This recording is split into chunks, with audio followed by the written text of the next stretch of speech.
नमस्कार, मैं डॉक्टर सुदेश कांतेजा आप सभी का आपके अपने डीएस एकेडमी पे स्वागत और अभिनंदन करती हूँ। जैसा कि आप सभी देख रहे हैं, इस समय हम चल रहे हैं हिंदी के प्रैक्टिस सेट में। प्रैक्टिस सेट में भी बात करें तो इस समय हमारा जो प्रैक्टिस सेट चल रहा है वो चल रहा है टॉपिक टू टॉपिक। इस समय हम विषयवार यानी कि जो पाठ्यक्रम है उसके अनुसार हम अध्ययन करते हुए चल रहे हैं। अगर आप चैनल पर नए हैं तो चैनल को सब्सक्राइब कीजिए। आपने चैनल सब्सक्राइब कर रखा है, आपको क्लासेस पसंद है तो जितना हो ज़्यादा से ज़्यादा दोस्तों में शेयर करते रहिए, क्योंकि इस समय हम जैसे कि परीक्षाओं का आगाज़ हो चुका है, उसी के अनुसार उसी को ध्यान में रखते हुए हम तथ्यों का विश्लेषण भी करते हुए चल रहे हैं। जहाँ पे हमें लगता है कि विश्लेषण अधिक करना है वहाँ पे अधिक करते हैं और जहाँ पे न्यूनतम करना है वहाँ पे न्यूनतम करते हैं। तो इसी तरह आप भी अपनी तैयारी को परखते रहिए कि आपके कितने प्रश्न सही हो रहे हैं। आज की क्लास में आगे बढ़ें इससे पहले हम आपको बता दें कि डीएस एकेडमी का टीजीटी और पीजीटी हिंदी जो बैच है वो संचालित है नाम मात्र शुल्क के साथ में।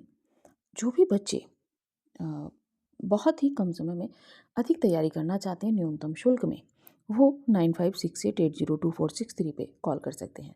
इसी के साथ में डीएस एकेडमी ने टेस्ट श्रृंखला चलाई थी 50 टेस्ट पेपर की, अब वो एक साथ कर दी गई है। तो जो भी बच्चे प्रैक्टिस सेट हमारा लेना चाहते हैं, 50 टेस्ट पेपर हैं, इनमें संपूर्ण पाठ्यक्रम पर आधारित हैं। प्रति टेस्ट पेपर में 125 प्रश्न हैं, जिनमें टोटल प्रश्नों की संख्या जो है 6250 है। और ये जो प्रश्न हैं बहुत ही रामबाण सिद्ध होने वाले हैं।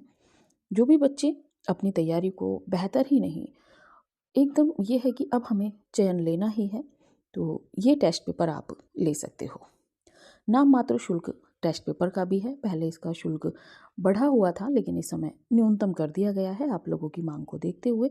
जिनको भी डेमो टेस्ट पेपर देखना है वो भी 9568802463 पे कॉल करके जानकारी ले सकते हैं। चलिए बात करते हैं आज के पहले प्रश्न की। आज का हमारा पहला प्रश्न है कि आल्हा और ऊदल नामक दो वीर सरदारों की वीरतापूर्ण लड़ाइयों का वर्णन मिलता है। आपको बताना है कि आल्हा और ऊदल नामक जो दो वीर सरदार थे, इनकी वीरतापूर्ण लड़ाई का वर्णन किस ग्रंथ में मिलता है? परमाल रासो, पृथ्वीराज रासो, खुमान रासो, हमीर रासो। तो आल्हा और ऊदल की लड़ाई का जो वर्णन मिलता है वो मिलता है परमाल रासो। किसकी है परमाल रासो? तो आपके जगनी की है। कब की है? तो 1230 ईस्वी की मानी जाती है। और इसी को परमाल रासो को ही क्या कहा गया है? आलाखंड भी कहा गया है। यह एक वीर गीत काव्य है और इसका जो संपादन है, प्रकाशन है, वो सबसे पहले 1865 में फर्रुखाबाद में एक जिलाधीश थे चार्ल्स इलियट, उन्होंने करवाया था। बुंदेलखंड में ये चर्चित है। बढ़ते हैं अगले प्रश्न पे। प्रश्न है नाथपंथ के प्रणेता कौन थे? आपको बताना है नाथपंथ के प्रणेता इनमें कौन थे? आदिनाथ, मच्छंदरनाथ, गोरखनाथ, चुड़करनाथ। नाथपंथ के प्रणेता की अगर बात करें तो विकल्पों के अनुसार यहाँ पे गोरखनाथ रहेंगे। ठीक है, आगे बढ़ते हैं। ये प्रश्न पूछा जा चुका है इससे पहले। जो है मच्छंदरनाथ का ही जो नाम है, मच्छंदरनाथ का जो नाम है उस इन्हीं को मत्स्येंद्रनाथ कहते हैं, ये भी आपको ध्यान रखना है। और नाथ पंथ और नाथ साहित्य इसमें थोड़ा सा विवाद रहता है, लेकिन आपके प्रवक्ता परीक्षा में, यूपी की प्रवक्ता परीक्षा में ही नाथ पंथ के प्रणेता जो है गोरखनाथ माने गए हैं। आगे बढ़ते हैं अगले प्रश्न पे। प्रश्न है अपभ्रंश का भवभूति किसे माना जाता है? आपको बताना है कि अपभ्रंश का भवभूति किसे माना जाता है? शालिभद्र शूरी, पुष्पदंत, गोरखनाथ, धनपाल। तो अपभ्रंश का भवभूति जो माने जाने वाले हैं वो हैं पुष्पदंत को अपभ्रंश का भवभूति कहा जाता है। इनका समय की अगर बात करें तो 10वीं शताब्दी इनका समय ठहरता है और इन्होंने पुष्पदंत ने स्वयं को अभिमान मेरु भी कहा है। बढ़ते हैं अगले प्रश्न पे। प्रश्न है गद्य पद्य मिश्रित चंपू काव्य है। इन रचनाओं में गद्य पद्य मिश्रित चंपू काव्य किसे कहा जाता है? वर्ण रत्नाकर, उक्ति व्यक्ति प्रकरण, राउलवेल, शालिभद्र, वो स्थूलीभद्र रास।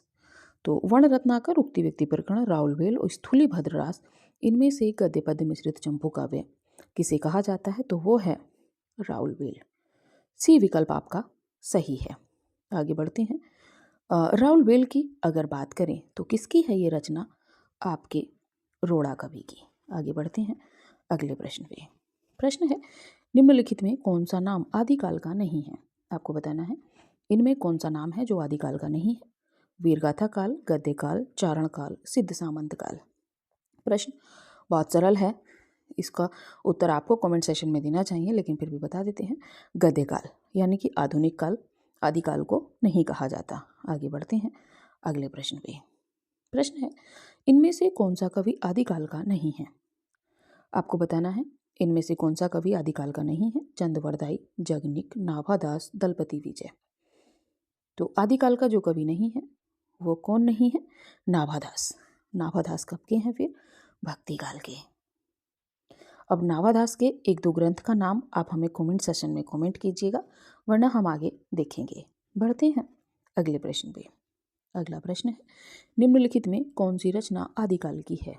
आपको बताना है इनमें कौन सी रचना है जो आदिकाल की है।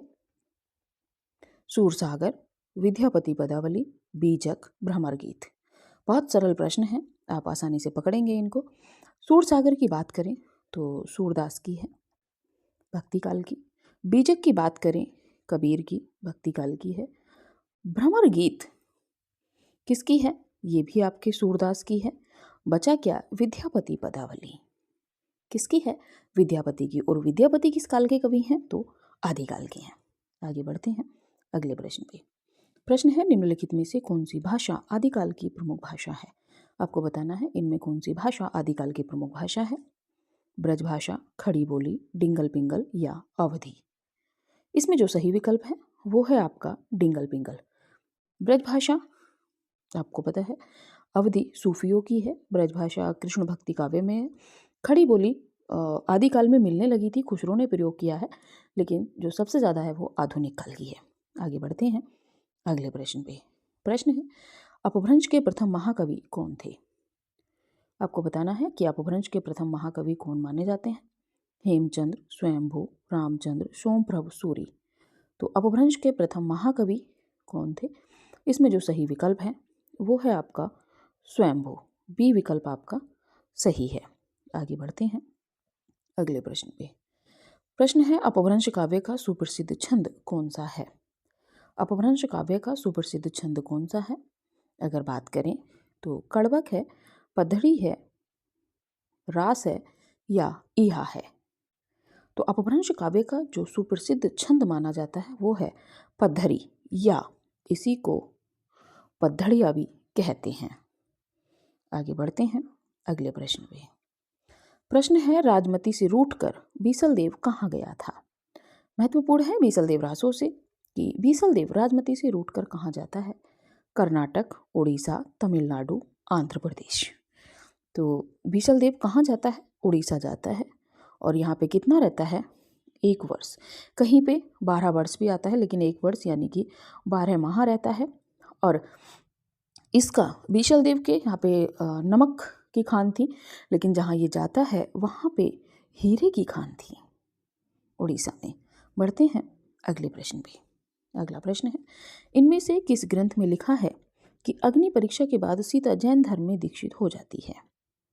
जैन धर्म से संबंधित प्रश्न बना है, जैन साहित्य से संबंधित है। तो इसमें आपको बताना है कि किस ग्रंथ में ऐसा वर्णन मिलता है कि अग्नि परीक्षा के बाद सीता जो है वो कहाँ दीक्षित हो जाती है? जैन धर्म में।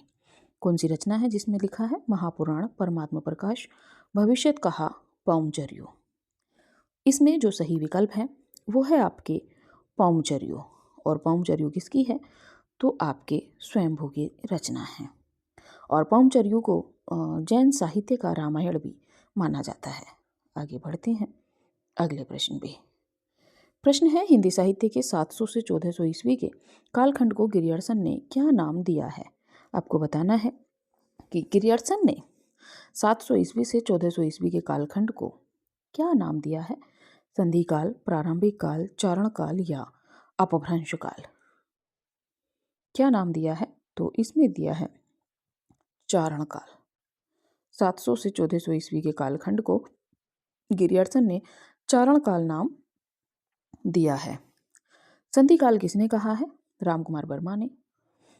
प्रारंभिक काल किसने कहा है? तो आपके मिश्र बंधुओं ने। और अपभ्रंश काल किसने कहा है? तो बच्चन सिंह, डॉक्टर बच्चन सिंह, हिंदी साहित्य का दूसरा इतिहास। बढ़ते हैं अगले प्रश्न पे। प्रश्न है, निम्नलिखित में से कौन 84 सिद्धों में नहीं है? आपको बताना है इनमें कौन रचनाकार है जो 84 सिद्धों में नहीं है। विरूपा, कणहपा, शारंगधर, कुक्कुरीबा। तो 84 सिद्धों में कौन नहीं है? इनमें है शारंगधर। विरूपा, कणहपा, कुक्कुरीपा, पा सिद्धों का आदर सूचक शब्द है, ये आपको ध्यान रखना है। तो इसमें जो है शारंगधर जो है वो 84 सिद्धों में नहीं गिने जाते। अपभ्रंश भाषा के ये कवि माने जाते हैं और इनकी जो रचना है हमीर रासो मानी गई है। विरूपा, कणहपा, कुक्कुरीपा, सरहपा, मीनपा, सवरपा, लुईपा, इस तरह कितने सिद्ध हैं? तो 84 सिद्ध हैं। बढ़ते हैं अगले प्रश्न में। प्रश्न है, आला और उदल के चरित्र को वीर गीतात्मक काव्य के रूप में रचने वाले कवि हैं। आपको बताना है आला और उदल के चरित्र को वीर गीतात्मक काव्य के रूप में किस रचनाकार ने या किस कवि ने रचा है? तो सीधी बात करें, भट्ट केदार, श्रीधर, जगनिक, चंदबरदाई। सीधे सीधे यहाँ पे पूछा गया है कि आला और उदल से संबंधित जो ग्रंथ है वो कौन सा है, और अगर वो ग्रंथ है तो उसके रचनाकार कौन है? तो इसमें आपको सही जवाब देना है जगनिक। जगनिक ने किसमें? तो परमाल रासो या आला खंड में आला और उदल के जो चरित्र हैं उसको वीर गीतों के रूप में चित्रित किया है। आगे बढ़ते हैं अगले प्रश्न पे। प्रश्न है, पंच पांडव चरित्रास के रचयिता हैं। पंच पांडव चरित्रास के रचनाकार कौन हैं? शालिभद्र सूरी, आसगु, जगनिक, चंदवरदाई। तो पंच पांडव चरित्रास के रचनाकार जो हैं वो हैं शालिभद्र सूरी। शालिभद्र सूरी जो हैं इन्होंने रचना की है पंच पांडव चरित्रास। कब? तो समय है 1350 ईस्वी में। हिंदी का प्रथम ऐतिहासिक रास ग्रंथ जो है शालिभद्र सूरी माना जाता है। और गणपति चंद्रगुप्त ने शालिभद्र सूरी, क्षमा कीजिएगा, 1350 ईस्वी पंच पांडव चरित्रास की समय है। और पंच पांडव जो चरित्रास है ये हिंदी का पहला ऐतिहासिक रास ग्रंथ माना जाता है। और पंच पांडव चरित्रास और उसके रचनाकार शालिभद्र सूरी को गणपति चंद्रगुप्त ने हिंदी का पहला कवि माना है। आगे बढ़ते हैं अगले प्रश्न पे। प्रश्न है, भविष्यत कहा किसकी रचना है? भविष्यत कहा किसकी रचना है? राम सिंह, देवसेन, धनपाल, पुष्पदंत। तो भविष्यत कहा किसकी रचना है? धनपाल की। आगे बढ़ते हैं अगले प्रश्न पे। अगला प्रश्न है, मुकरी लिखने का सर्वप्रथम प्रयास किस कवि ने किया था? तो मुकरी लिखने का सबसे पहला प्रयास किस कवि ने किया है? स्वयंभू, जगनिक, अमीर खुसरो, पुष्पदंत। तो मुकरी लिखने का जो सर्वप्रथम प्रयास किया है वो किया है आपके अमीर खुसरो ने। मुकरी के साथ में आप देखोगे तो पहेलियाँ, दो सुखने, गज़ल आदि भी इन्होंने लिखी हैं। आगे बढ़ते हैं अगले प्रश्न पे। प्रश्न है, संवत 1050 से 1375 की काल अवधि में लिखी गई हिंदी साहित्य का वीरगाथा काल के रूप में नामकरण किसने किया है? सीधे सीधे बात करें तो हिंदी साहित्य में आदिकाल को वीरगाथा काल नाम किसने दिया है? रामकुमार वर्मा, रामचंद्र शुक्ल, हजारी प्रसाद द्विवेदी, नगेंद्र। घुमा के प्रश्न किया गया है तो इसमें जो आपका सही विकल्प होगा वो है रामचंद्र शुक्ल। आगे बढ़ते हैं अगले प्रश्न पे। प्रश्न है, 10वीं से 14वीं शताब्दी के साहित्य को किस विद्वान ने आदिकाल के अंतर्गत रखा है? तो 10वीं से 14वीं शताब्दी का जो साहित्य है उसे किस विद्वान ने आदिकाल के अंतर्गत रखा है? रामकुमार वर्मा, रामचंद्र शुक्ल, हजारी प्रसाद द्विवेदी, डॉक्टर नगेंद्र। तो 10वीं से 14वीं शताब्दी के साहित्य को अगर बात करें तो हजारी प्रसाद द्विवेदी ने आदिकाल के अंतर्गत रखा है। आगे बढ़ते हैं अगले प्रश्न पे। प्रश्न है, आदिकाल में किस प्रकार का साहित्य लिखा जा रहा था? तो आदिकाल में किस प्रकार का साहित्य लिखा जा रहा था? ए, जनजीवन से हटकर राजाओं की वीरता का अतिरंजित वर्णन, या कृष्ण भक्ति पर आधारित काव्य, या निर्गुण की उपासना, या उपर्युक्त किसी प्रकार का नहीं। इसमें जो आपका सही विकल्प है वो है ए विकल्प। जनजीवन से हटकर राजाओं की वीरता का अतिरंजित वर्णन यानी कि बढ़ा चढ़ाकर वर्णन किया जाना जो है आदिकाल में इस तरह का साहित्य लिखा जा रहा था। बढ़ते हैं अगले प्रश्न पे। प्रश्न है अमीर खुसरो की पहेलियाँ तथा मुकरियों का क्या उद्देश्य है? खुसरो ने जो पहेलियाँ और मुकरियाँ लिखी हैं उनका उद्देश्य क्या है? पृथ्वीराज चौहान की वीरता का वर्णन करना, अलाउद्दीन और हम्मीर के युद्ध का वर्णन करना, मनोरंजन के माध्यम से लोक व्यवहार की शिक्षा या उपर्युक्त किसी प्रकार का नहीं।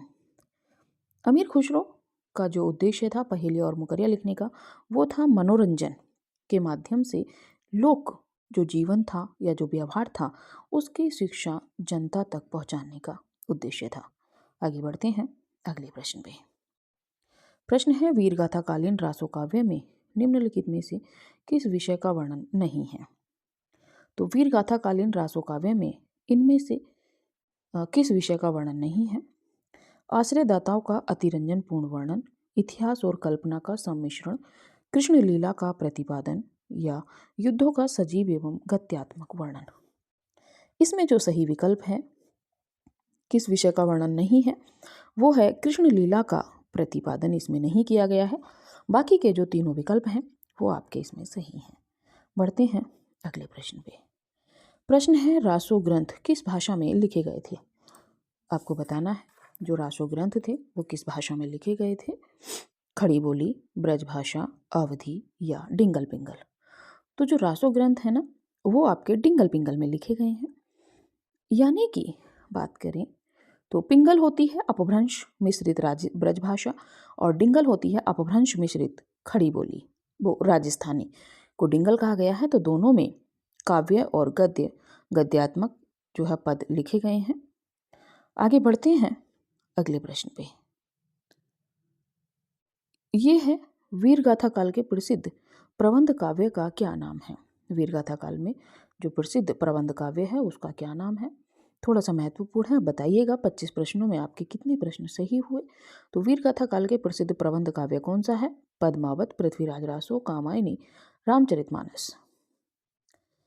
इसमें जो सही विकल्प है देखिए पद्मावत भक्ति काल का है और कामायनी छायावाद का है, रामचरितमानस भक्ति काल का है और इसमें जो बचा आपका पृथ्वीराज रासो है, बी विकल्प आपका सही है। इसी के साथ में कमेंट कीजिएगा 25 प्रश्नों में आपके कितने प्रश्न सही हुए।